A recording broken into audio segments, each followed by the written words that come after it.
Dr. Dan's Freedom Forum is on the air. Good evening, everybody. This is Dr. Dan, and this is Freedom Forum Live. Normally, it streams every Tuesday night at 8 p.m. Eastern, and it will this coming Tuesday night. But I wanted to give you an extra chance to view our guest tonight. He is Ryan Brown, the chair of the North Carolina Libertarian Party. And as a result, we are going to discuss a lot of local issues from the libertarian perspective. We're going to be talking about constitutional carry and self-defense, the recent murder of Ukrainian refugee Iryna Zarutska on the Charlotte area transit system, and ways to ensure public safety. We're going to talk about the 2026 North Carolina Senate race, and the importance of local elections. So again, Ryan Brown, chair of the North Carolina Libertarian Party, welcome as a guest on Freedom Forum Live. Well, thank you. I'm glad to be here and looking forward to a great show. Well, let's get right down to it, Ryan. The first two topics are definitely intertwined: constitutional carry and the murder of Iryna Zarutska on the Charlotte transit train. In the libertarian view, what is constitutional carry and why does it matter? Absolutely. So constitutional carry is a bill that is in the North Carolina Senate. It was proposed, passed there, and they got a veto override. But in the House, it is delayed. And the current bill, SB 50, is not exactly a perfect libertarian constitutional carry bill, because we believe the Constitution gives everyone the right to carry as long as they're not, violent or committing a crime or anything like that. And but the bill in the North Carolina House waiting for an override is essentially anyone can conceal carry a gun without having to get permission from their Senate, or excuse me, from their sheriff. And we believe that is basically the right of all people, regardless of what their sheriff says, to carry a gun for the lawful reasons in self-defense. So we have open carry in North Carolina, and of course we have concealed carry permit process. So how does that all come together? And what difference would a constitutional carry make? Yep. So in North Carolina, we have open carry, which means as long as you're not at a couple of places like a school or a hospital, funeral procession, or a parade of all things, you are able to carry a firearm, a pistol, a shotgun, a rifle, whatever it is, as long as you are just carrying it and you're not using it to threaten or scare anyone, or try and steal from people or whatnot. But then on the concealed carry side, currently you have to go do a 8-hour class and a shooting test and a book test. That's really just a money grabber for cops making money off duty. And then you have to get permission from your sheriff, and they have to go do a mental health background check, and some sheriffs even probably unconstitutionally check whether or not you've been in the military, regardless of whether or not you have ever served or could serve. And then they have to go and do a good moral character background test, which they can use to deny you the right to carry a gun. So there's a lot of hoops to jump through if you want to conceal carry. And those people who are actually criminals don't really care enough to go through that process. So the hoops only actually ever apply to people who are just following the law and trying to get their permission slip from the sheriff. Well, that really is something that happens all the time. People who are law-abiding, by definition, obey the laws, and people who are not law-abiding don't. I mean, that's kind of a common thing. And that's one of the things people, when they say, well, open carry is bad, I don't like guns or whatever. Well, people who are intent on doing evil, they don't care about that. So they're going to carry guns. And where do they carry them? Into gun-free zones, of course, because if you're going to commit a crime, the last thing you want to run into is a concerned citizen with a weapon who can prevent you from carrying out that crime. So that's really the I always laugh when people would say, well, we need to have a gun-free zone in the school. Well, that's like an invitation sign. Come on in and create a problem because no one here is allowed to protect themselves against you. Yeah, and there are some criminals who are just they're either mentally insane or have some issues, but believe it or not, a lot of criminals are actually somewhat rational. You may not agree with why they're doing something, but they actually think through the crime and think it's going to benefit them somehow. But if they had to sit there and think, there's zero chance that there's a gun behind this door, or there's a chance that there's a 12 gauge sitting behind this door or in this business or wherever, there's a lot of criminals who will think of that and say, I'm not sure it's worth it to try and steal $27 from this, person who may or may not be carrying a gun. But if they know there's zero chance, there's no risk to them really. So how are the ways that people can protect themselves in public places? Yeah, so this is not legal advice, but yeah, as a libertarian, I think it's your right to carry where you want to carry as long as you are respecting the wishes of the private property owner. So if you want to carry a gun for your own protection with a permit or not, that is something that you should make the decision for yourself. If you even if you don't feel like you want to carry a gun, there's plenty of ways you can carry a knife, maybe. Although knife fights are always sort of nasty, but really just having self-awareness, just basically watching the door if you're sitting at a restaurant, seeing if there's anyone scary coming in or out or suspicious looking, or just don't go to some bad places of town and bad parts of the night, and otherwise you'll be pretty good. But when it comes to the random acts of or seemingly random acts of violence or attack, it's at least in my opinion, always best to one, be aware of your surroundings, and then two, to be prepared to respond with deadly force, and the most effective way to do that is with a firearm, in my opinion. So Well, what you're talking about, of course, is situational awareness. And most of us who have any training, military or not, understand exactly what that is. You have to have your head on a swivel. You have to be constantly aware of your environment, constantly aware if you are sitting in a restaurant. Yes, you have to watch the door. You have to watch behind you. Just keep looking around. It's not rude to do that. It's smart to do that.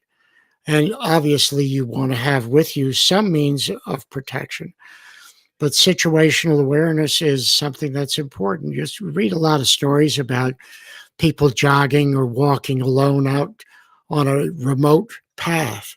Well, that's an invitation for a problem, unless you have something with you to protect yourself and you are aware that you have to keep looking around. That's why the buddy system is always best. If you're going to go for a walk, you should have at least 2 to 3 people. So situational awareness is important, but also having the means of protection. I like that phrase, never bring a knife to a gunfight.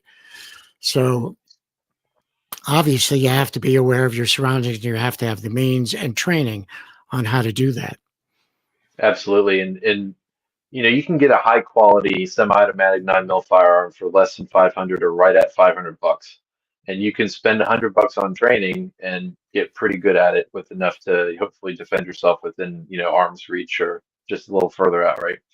But the annoying part about getting the permit is that you have to spend a whole day or two doing this. You have to schedule it at a time where you're not working. Oftentimes, these classes are only on Saturdays. So people who work Saturdays have a hard time getting to them, or they got to take off work, and there's a financial incentive, or there's a financial disincentive to join that class and get your permit. And so that's why you really need, at least in my opinion, constitutional carry in this state, or at least maybe you can open carry in such a way that it's still not too noticeable, but still you still have an effective way to defend yourself. Well, in North Carolina, we have the castle doctrine, do we not? We do, which is great because basically what that means is in your domicile, I can't remember if it includes your car, but I think it includes your motor home if you have one of those, or in your house, you have basically the absolute right to defend yourself with zero expectation or requirement to retreat.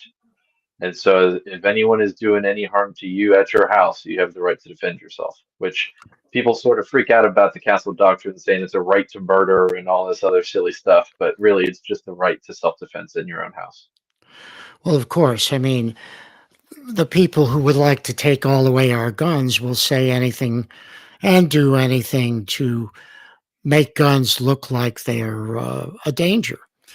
I read an account that was kind of funny. Some guy took a shotgun, put it on the front railing of his porch, put a bunch of shells next to it, and just sat there and watched it as people walked by. And then he said, well, the postman walked by, and uh, some people walked by who looked like they might be a little sketchy, but that gun did not load itself, did not put your shells in the gun. It didn't hurt anyone. It didn't kill anyone. It just sat there on the railing. Yeah. What good is it? Just sitting there. And the point is well taken, is that the left and the opponents of self-defense with guns, just they keep saying that guns are the problem. They're not. Guns don't do anything. You cannot yell at a gun and tell it to do anything. You have to pick it up, and you are the one who actually has to point it and pull the trigger. Yep, it's absolutely true. Like, I have a measurement device here, my calipers. This is just a tool. A gun is just a tool. A hammer is just a tool. It's not the tool that decides whether good or evil is done with it. It's the human who's using the tool. And so there's a lot of humans out there who are intent on hurting you with things that, you should be legally allowed to have. And you should be able to defend yourself with the tool that, is the most effective for the job. So, Well, a pencil is a lethal weapon. You understand that. And I, so uh, people can make weapons out of anything, but obviously uh, the one thing you get with a gun is distance. And you know that distance is your friend when you're facing danger. It's something you have to remember. I hope people do remember that, because you have to keep danger far enough away to be able to defend yourself. And the other thing I always tell people is, if you pull out a gun and point it, you better be ready to pull the trigger. Otherwise, don't bother to pull it out. Absolutely. Just that, people get charged with attempted murder when they're committing a crime and there's a gun around. So as soon as you pull out that gun, it's got to be in self-defense. There's no time necessarily for warning shots, but you pull out a gun. If the situation is the same as when it was you pull out the gun, or it's escalating, you better make sure that, one, you were in the right to pull out that gun. You didn't instigate it. You didn't cause the situation. And two, you better be prepared to defend yourself. And just, one thing I'll say, you're talking about distance. Whether you have specific training or whether you're just undiagnosed ADHD like me and you notice what's going on, if someone sneaks up on you and gets within 20, 25 feet, they can do damage to you before you even have the chance to react. So it's just good to be aware.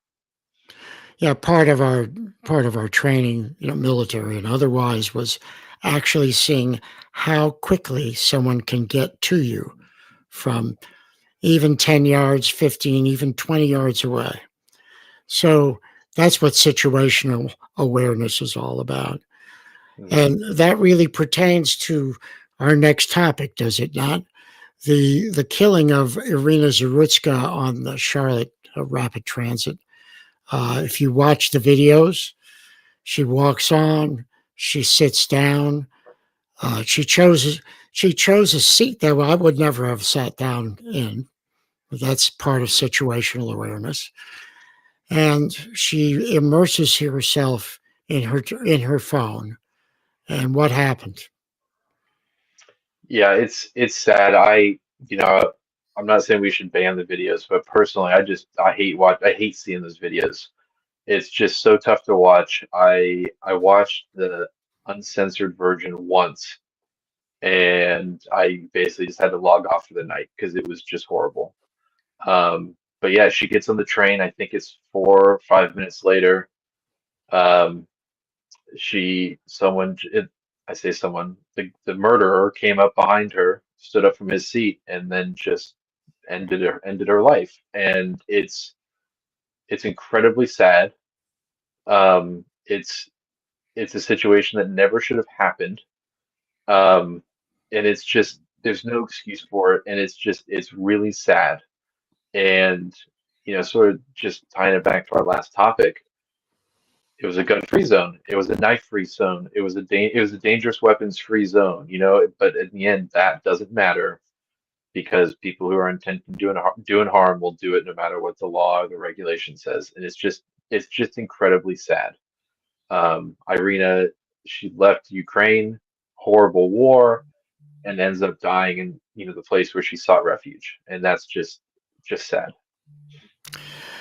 Yeah, it really is. And again, it's it's difficult for me to understand people who do not have any awareness of what's going on around them. Mhm. And she didn't.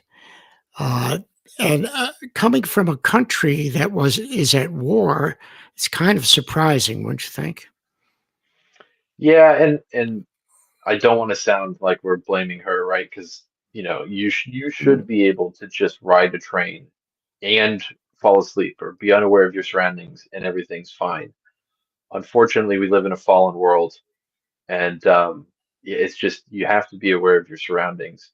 And I mean, whenever I go have to ride public transportation or anything, I usually just go sit in the back of the bus. It's usually, the noisier place with the engine or maybe the crappier spot, but I just don't like people sneaking up on or not being able to see people. So, but yeah, it's just sad.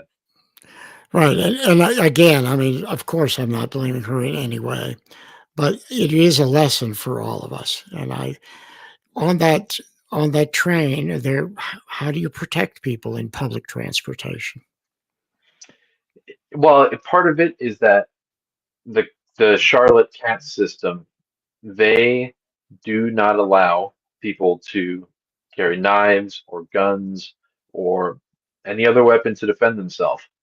And so the people who are going to try and follow the law and not do harm to others believe that they have to follow those laws to be a good citizen, and then they're left in a situation where they are not able to defend themselves.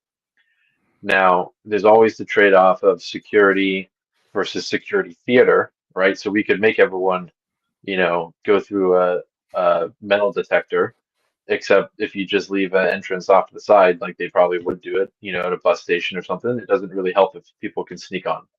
You want to have some sort of ability for people to have convenience, but you have to also, how do you get people to defend themselves?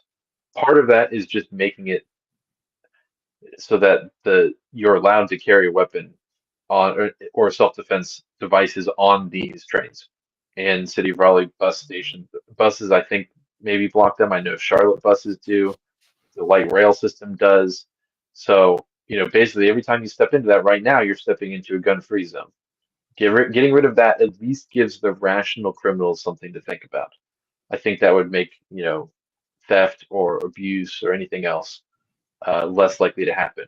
Second, we have to stop making people who defend themselves out to be murderers, like Daniel Penny up in New York. Right? He stopped a situation that very well could have been something like this and has been going through legal hell for years. And so basically, when the criminals see that, they say, "Well, I guess that's going to mean fewer people are gonna try and stop me now." And it's rational to think that as a human being, like this guy's kind of crazy, but I don't know if I want to even step in here because if I get involved, it could cost me $500,000 in legal bills or 10 years in prison or something, just for getting involved. So I think culturally we have to become more okay with the idea of defending themselves up to and including lethal force. And then we got to get rid of these gun-free zones when it comes to mass transportation. Well, we're also taught that one of the most risky things that you can do, uh, especially with a gun or another weapon, is to come to the aid of a third party especially a third party that you don't even know, that is unknown to you. Being a good neighbor, a good citizen, a good human being demands that you do that. I mean, you see someone being beat up or hurt, uh, being abused by someone bigger, stronger, and whatever, who was about to do them a lot of harm. A good person's natural instinct is to go to their aid. And yet that's where we see an awful lot of legal issues, and even not criminal issues, but civil suits involved in that. So it's really hard to be a good citizen, isn't it? It is. And in North Carolina, thankfully, if you do use your gun in self-defense or in self-defense of someone else, you do not have legal liability. However, whether or not you even get to that stage, because you have to debate whether or not it was actually a quote unquote good shoot, that process can also take a long time. There's a story out of Colorado, I think 4 or 5 years ago. John Hurley, he stopped a mass shooting in Arvada, Colorado, and he managed to kill the guy, and the cops showed up and shot him. And so the cops ended up shooting the good guy in that story after the good guy took down the bad guy. And so part of it is cops need to be okay with concealed carry and seeing people. Part of that is cops have to deal with a lot of people who are not intent on doing well, and so it's a tough thing there. Um, we could throw more money at training, quote unquote training, to make it better, but I don't know how much that's really going to help. Um, it's just yeah, it's something that you have to be aware of, and you don't really want to get involved if you didn't see the start of the incident, at least in my opinion. If you see the start of the incident, or say uh, there are two people on a train riding together and their buddy starts getting beat up, then you can jump in. But just jumping in on a third party is sort of a dangerous thing to do legally and or civilly. As a libertarian, okay, you and I both know that there are good people who intend on doing evil. How do you square that with the rights that they have? How do we deal with the rights that they have, constitutional rights that they have, which sometimes impede the process of bringing them to justice and getting restitution for the injured? Yeah, that right there has got to be the hot button issue, because the guy who ended up murdering Iryna had been arrested, I think, 14 times or something like that, and they were not shoplifting a candy bar. They were some serious crimes. Um, but then on the other hand, you have people who are falsely accused of crimes, or they are lied about and something happens, and then they should be presumed innocent until proven guilty. And so it's just, how do you balance that? It's really tough. I will say the libertarian aspect of it, since we can focus on that a little bit, the libertarian aspect of it is, I wouldn't say it's settled, but it's, you know, libertarians believe that you own your body and you are able to make decisions. But what do you do with someone who, like, for instance, in this case, I believe he called 911 and told people that the thing inside his body was controlling him, and just not rational behavior, right? It's not something that normal people do. So how do you figure that out? Part of it is the legal system was based on the fact that, hey, you are a bad person, or you are a person who did a bad thing. You are either mentally competent and can stand trial and have the consequences, and you be in jail for a long time, or you're not mentally competent and you have to go to a mental institution, which is sort of like a jail, but for people who are not mentally competent. And for the last couple decades, we've gotten to a point where you are not mentally capable of understanding what you did and why you did it and suffering the consequences, but we're also going to let you back out on the street. And so that's tough because, from the libertarian perspective, how do you lock up someone who doesn't want to be locked up? And but on the same time, like, how do you let someone out there who doesn't understand that we have to live by the rules of, don't harm other people and don't take their stuff. So it's sort of an open question, but I think we're in the situation where the government is actually preventing a good solution from happening just by taking people and throwing them back out on the streets if they're not competent. So let's talk about something different. I know that you were born and raised in Raleigh. After you graduated high school, you studied computer science at Appalachian State. That you work in the tech industry, cybersecurity, compliance, and operations. You always have been interested in politics, both in theory and in practice. And you did get involved in politics yourself. You ran for office twice. You ran for the North Carolina Senate in 18 in 2024, or in 2022, and then you ran for the House in 2024. And you've been involved with the Libertarian Party for the last 5 years. So, with that in mind, in our discussions ahead of time, you said that the 2026 Senate race is already getting out of hand. What do you mean by that? So, yeah, one of the actual few people left these days that born and raised in Raleigh. But yeah, so if you look at this 2026 election, I am only 30 years old, so my electoral history is pretty young. But this election coming up for Senate seems quite quite quite out of hand already. They're expecting it to be a $1 billion Senate race. When I remember back, I think it was Hillary Clinton, Barack Obama. That was like a $1 billion primary and election season for president back when it was, that was when they were doing theirs. And now it's a $1 billion Senate seat, which is just quite, quite a lot. I don't understand how that makes any sense, but I guess it shows the power that Washington has.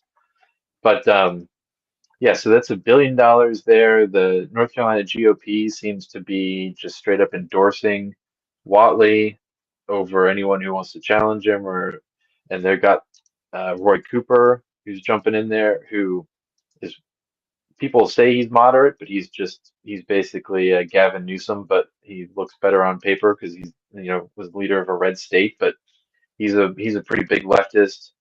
Whatley is right in Trump's pocket, so it's sort of far left versus Trump MAGA, and then it's just $1 billion, and they're already doing campaign events, and we only have the election of 2025 done.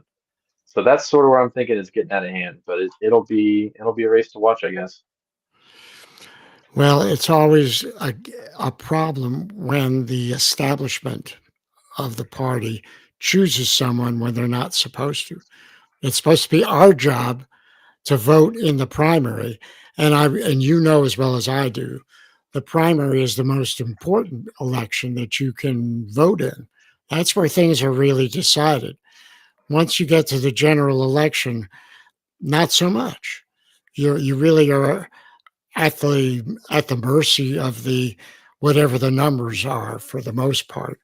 But the primary is where you get to choose someone that you want based upon what their positions are. That's why what you're telling us about the Senate race is disturbing, because I don't know Whatley that much. Don't really know what he stands for, but now from what you're telling me, it's pretty obvious that there might be a better person. Yeah, so people don't understand that, like when AOC got elected in New York, or when this new commie is going to get elected mayor, that election happened in May or March. That was done just because they won their primary.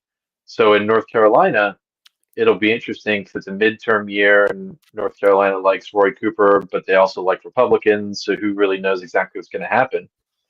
But Whatley was the chair of the National Republican Committee, and so he's not by any means sort of a grassroots sort of character.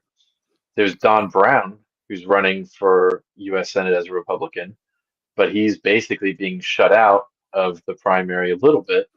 The party is supposed to be sort of hands off. We, at least I have heard rumblings from the Libertarian Party that there's at least two candidates running.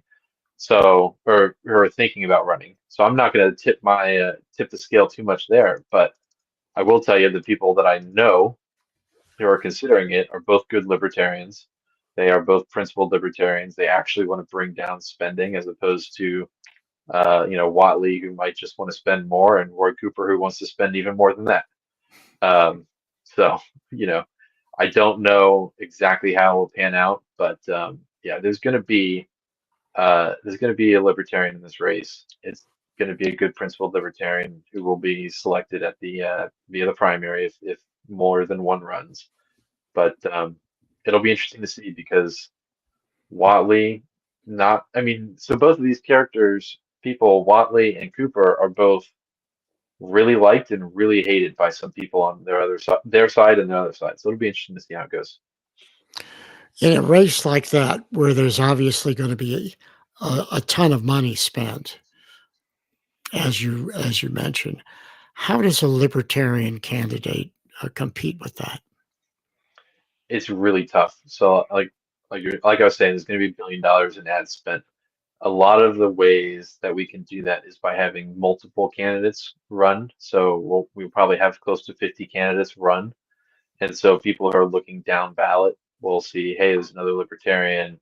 Let me go read up more on this libertarian. We'll do some cross-pollination of websites and news shows or shows like this, um, going to community events and going to these local things that people actually go to and care about. That gets a lot of traction because I've got a bucket downstairs of all the political mail, and I could probably use it to heat my house for the next year and a half just from the last election, right? Sending out mailers is tough because I was in a swing district and I got about 2 or 3 mailers a day. So doing the mailer stuff is kind of hard, but doing these online shows, the new media, the going to places in person, those are ways that we can really get the libertarian message out. Well, the standard ways, the mailers are extremely expensive. Television ads are even more expensive. So that's, as I said, it's a tough hurdle to cross. I agree with you that going to local events is the best idea. Now that works better though for local races than it does for a Senate race. You're dealing with the entire state of North Carolina. So you have to have people who don't have to work, who are independently wealthy enough so they can pay their taxes, their mortgage, their electricity, food, and transportation without actually having a job.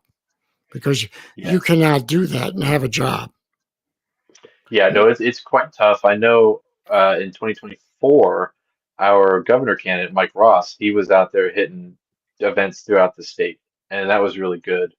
Um, but yeah, he had to, set aside a lot of stuff. He had, some just like everyone does, things going on in life with family and everything else. And I'm really proud of all the work he did there. And a lot of our candidates really do manage to get uh, at least a lot of foot traffic when it comes to their elections.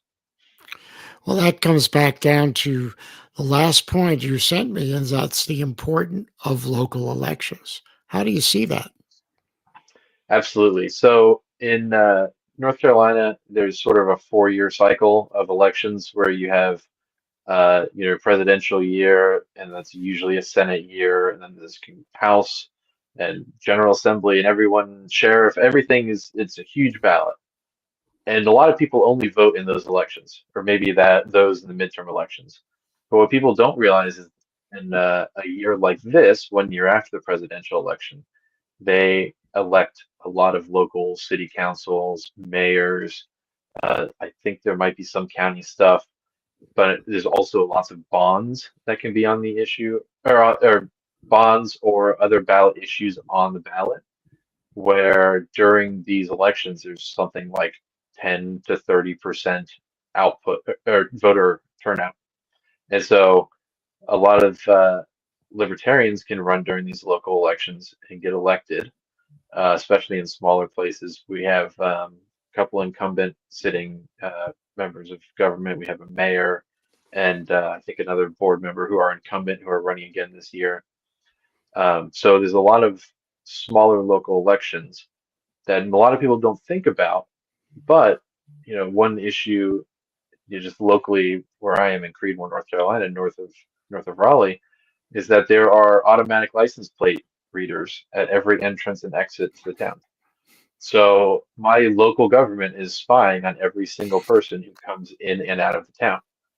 And people like to talk about war and tariffs and this or that, but every single day in your local city, there are, abuses of your rights going on every single day. And so the local election is where that can happen, where those things can change. You can go to your city council meetings and then you can actually get elected yourself because it's one of those years where there's not going to be $1 billion spent in the state on advertising. There's not going to be, you know, presidents coming into campaign with Senate candidates and things like that. It's going to be, do you show up to your city council? Do you know your councilman's name? And do you know why your electricity rates are going up and why you have to pay a bond to get new this and that? Or like in Charlotte, there's a bond issue where they want to try and do a 14% sales tax increase so that they can nominally use the funds to increase the rail system, but it's sort of going into a slush fund where they can do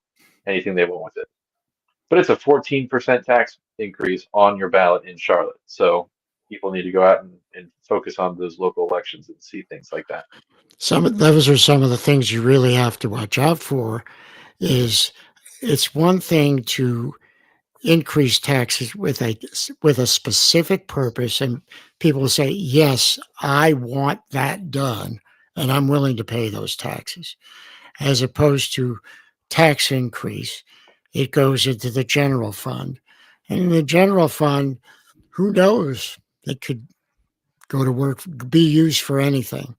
One of the things that Georgia has, which we kind of envy where we are, we're in a tri-state area here where Georgia, Tennessee, and North Carolina all come together. Georgia has a special purpose local option sales tax, which they can use for specific projects. And that project is on the ballot, and the amount of tax increase is on the ballot. And people voted up or voted down, which I think is pretty fair. If they voted up, then they get some great thing in the county that they all, or the majority, certainly wanted. And it's something that is not governed by the state government. Atlanta does not have to weigh in, or wherever their state capital is. But so that's kind of nice for them, but we don't have that in North Carolina. One of the interesting things about North Carolina government is that we are not a home rule state. And that really is not good for us when you come right down to it. People don't realize where I am here, the newcomers, and as a county commissioner, I'm always hearing complaints about a whole variety of things that I have no control over. Because in North Carolina, the North Carolina government, the government of the state of North Carolina, controls what sales tax we can charge.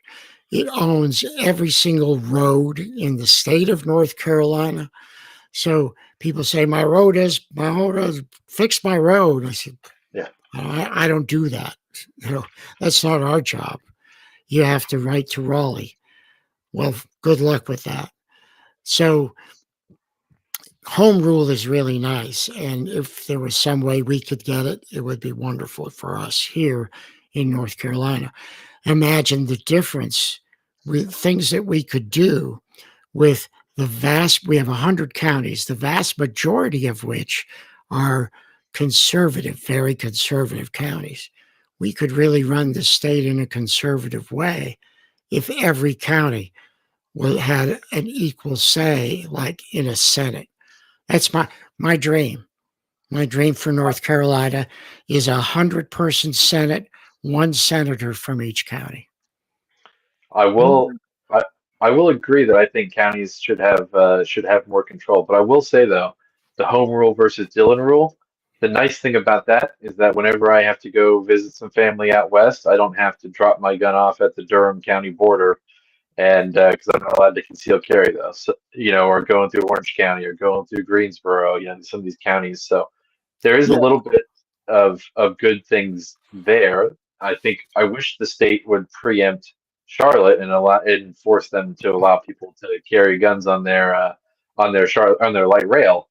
But yeah, the fact that you can do a lot of these, I think there should be a lot more option for people to have, localized ballots and referendums. So Well, don't forget, even in that case, there still are rules that can be statewide and have to be statewide, because you can't have something legal in one county and illegal in all 99 others, let's say.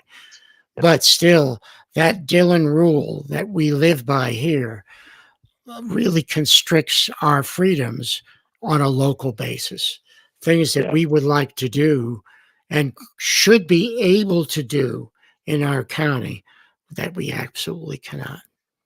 And because of that, it puts a greater emphasis on the General Assembly.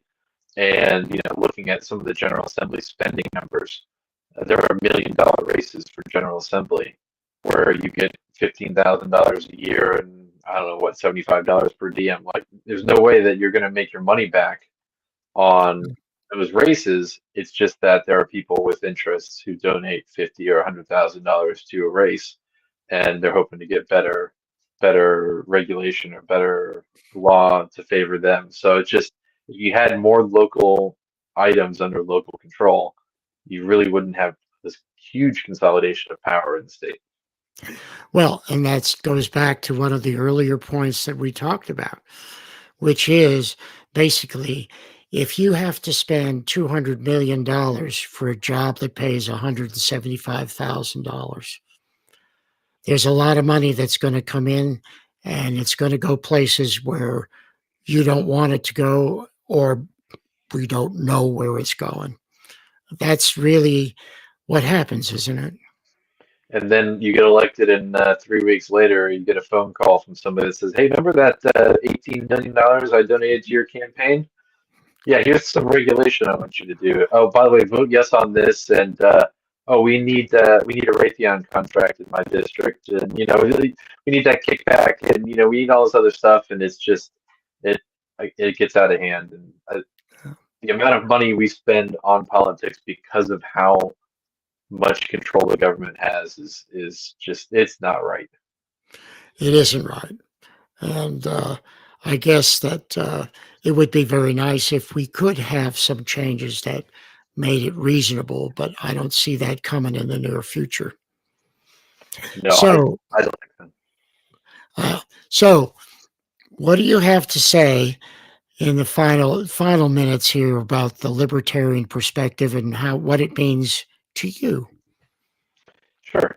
Yeah, just I'll start with the personal aspect of it. When I was growing up, I was Republican, and I sort of had that liberty bent, right? Where it's, yeah, just do what you want, don't hurt other people. You don't have to bake the cake for the marriage if you don't want to. Just live and let live. And then I realized that if the belief that if we vote harder Republican, that we're going to get our freedoms back was sort of a pipe dream. And so I started looking around. I'll confess my sin, I suppose, but I always thought Ron Paul was kind of crazy. And I was like, what's this dude talking about? Like, of course we got to do all this, and we got to have government protect us. And I sort of looked at it and I was like, no, you've been right for the last 30, 40 years. Government is too big. Government has too much control. Government has just infected every aspect of our life. And the solution is less government. Well, if you look around, at least in my opinion, the Democrats don't even pretend to be less government. And the Republicans pretend to be less government, but then they're just Democrats driving the speed limit as opposed to putting their foot pedal to the floor. So when it comes to the best way to increase freedom in our everyday life, I think it's the Libertarian Party. It's libertarian beliefs. It's libertarian politics. As libertarians, we don't win in the sort of elections like Senate or president, but because we don't, we can play the guerrilla politics or guerrilla warfare politics sort of thing. So we can extract maybe individual concessions out of our elected officials when it comes to General Assembly, because we have a big block of voters. We have over 50,000 registered libertarians. We can significantly sway any of these elections. In 2024, we had over 1 million votes for libertarians in the state. So, we have a block of voters who understand that the two-party system, the uniparty, is corrupt. We can, throw our weight around in these higher up the ticket races, and then off major cycle election years, we can run local candidates. We can influence local boards. We can influence things like the Charlotte sales tax increase, or bonds, or the county commissioners who will decide how much you get taxed on your property tax. So there's all these local elections that we can focus on, and it's that libertarian guerrilla politics plus the actual, living the libertarian lifestyle of not hurting people, not taking their stuff, not forcing them to do something because you don't like the way they're acting. As long as they're not hurting anyone, as long as they're consenting adults, what they do should be fine with them. But locally, working with people, building networks where you actually know people, you have a network of people, you respect each other, there's a high trust society, you can let people live the way that they want to. But yeah, really, it's just living the beliefs. And so don't hurt people and don't take their stuff. If we can live that as libertarians or Republicans or Democrats, whatever party you want to be, unaffiliated, however you want to vote, but as long as you can live that lifestyle and influence those policies, I think we're really going to turn down the heat a little bit on some of the stuff, because right now there's political assassinations, there's calling for people's jobs, there's calling for all this other stuff. And if the government didn't have as much control, like the libertarians, advocate and have consistently advocated for, I don't think we'd be, literally murdering each other in the street for who gets control. So unfortunately, that's the reality we're in, but I think libertarianism is the best way out. Well, Ryan Brown, you're absolutely right. Live and let live. Do unto others as you would have them do unto you, and don't hurt anyone, and don't take their stuff. Those are the 3 rules for living in peace with your neighbors. Thank you very much for being a guest on Freedom Forum Live. I love the Libertarian Perspective, as you know, and I'm happy to broadcast it as much as possible. Thank you very much. Absolutely. It was a pleasure to be here. It was a great show. Thank you.